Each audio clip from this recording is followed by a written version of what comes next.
Hi everyone, it's Thursday, March the 26th, and I just got off a telephone call with colleagues from around the province. I belong to an organization called the Association of Municipalities of Ontario. It's called AMO.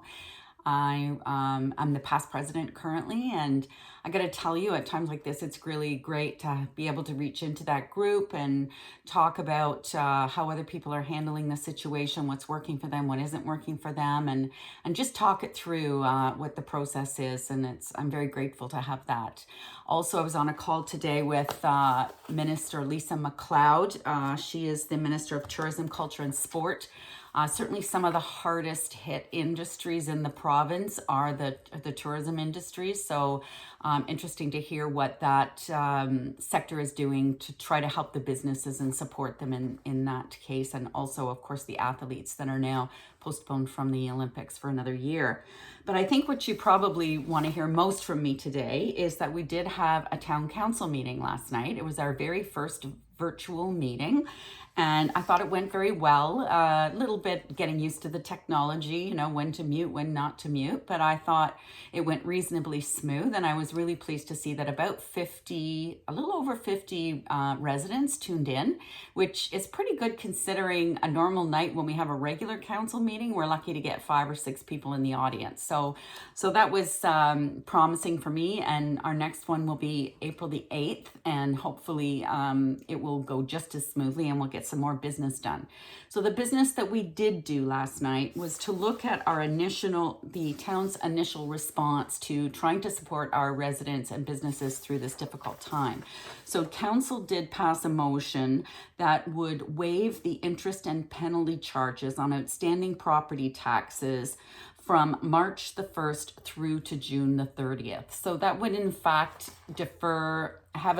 you could defer property taxes up until June the 30th, and with no penalties or interest charges. And we also added a caveat to allow the treasurer the delegated authority to extend that for another 60 days if needed, because nobody knows how long this is going to last.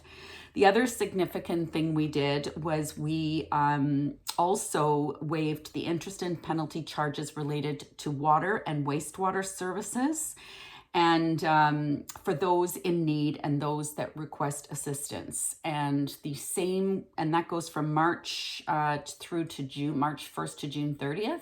And you're going to see something come out shortly from InPower. The InPower board is considering something similar. So for those services, if you feel you need to postpone payment, you may do so, but asking that you reach out to those services to let them know that you do require assistance.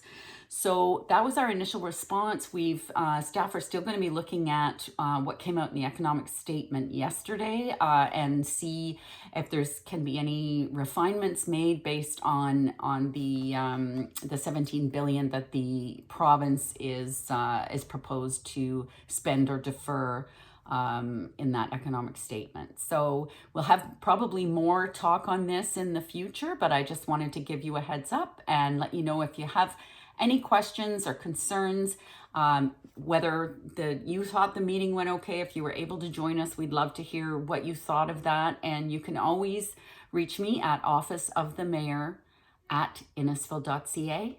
Have a good day, stay safe, stay kind, and we'll talk tomorrow.